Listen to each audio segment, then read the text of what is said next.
कुंदन नाथ, छोटा नाथ, लौंगनाथ, धर्मनाथ, ये हमारे पुरखे थे साहब, वो धंधा यही करते आए। कोई भी जाति काल को नहीं पकड़ती है साहब, नाथ सपेरे ही जात का पकड़ेगा।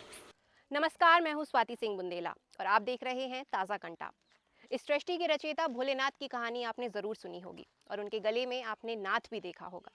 और आज हम आपको नागों के नाथ की कहानी बताने जा रहे हैं। उत्तर प्रदेश के ललितपुर जिले के मेहरौनी ब्लॉक के गांव पचौड़ा में आज हम आए हुए हैं। यहाँ पर आपको हर घर में एक नाग मिलेगा। सपेरों को यहाँ पर नाथ के नाम से जाना जाता है। यहाँ पर मौजूद कई लोग सांप को पकड़ने का और उनकी कला दिखाने का काम करते हैं।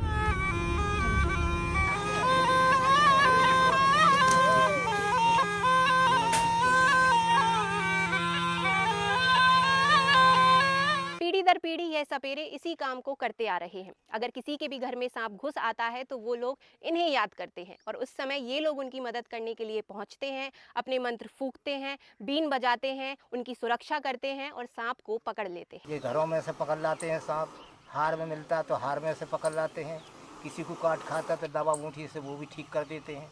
जहरी नहीं रहता साहब, जैसा ऑपरेशन सरकार कर देती है ऐसे ऑपरेशन हम लोग कर देते हैं साहब। और आप एक सांप जैसे पकड़ के लेके आते हो तो उसको कितने समय तक रखते हो?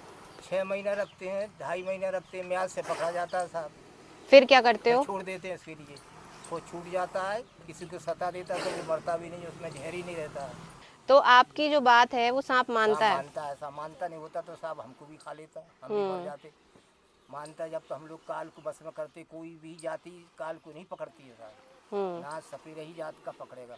सांप की प्रजातियों के बारे में बताओ, कौन से तरीके के होते हैं? भैंसा, डोमी, फूल फग्गा, जिगर, धामन, चीटी, बिच्छू, कांटी, जिस तमाम जातें होती हैं, जैसे मनुष्य की जातें हैं ऐसी कीड़ों की जातें हैं साहब। मगर हमारी जात नहीं बनी, न सरकार के पास बनी न गवर्नमेंट के पास, हम बिना जात के फिर रहे भी बाड़ा। हर समाज की जाति, हमारी जाति का कोई पता ही नहीं चल रहा हमें कौन सी जात है। कहीं नागवंशी करते हैं, कहीं नाथ लोग कहते हैं, कहीं कुछ ही कहते हैं, कहीं कुछ ही कहते हैं। तो सांपों को सम्मान देने के लिए हम हर साल नागपंचमी मनाते हैं। ऐसी कहानी है कि राजा परीक्षित के पुत्र जन्मेजय ने अपने पिता की मृत्यु का बदला लेने के लिए यज्ञ करवाया था और कसम खाई थी कि वो सांपों को भस्म कर देंगे। उस समय ऋषि जरत्कारु के पुत्र आस्तिक मुनि ने आकर नागों की रक्षा की थी। उन्होंने इस यज्ञ को बीच में रुकवाया था और सांपों को, जो जल रहे थे यज्ञ की आग में, उनको शांत करने के लिए उनको ठंडा दूध पिलाया था।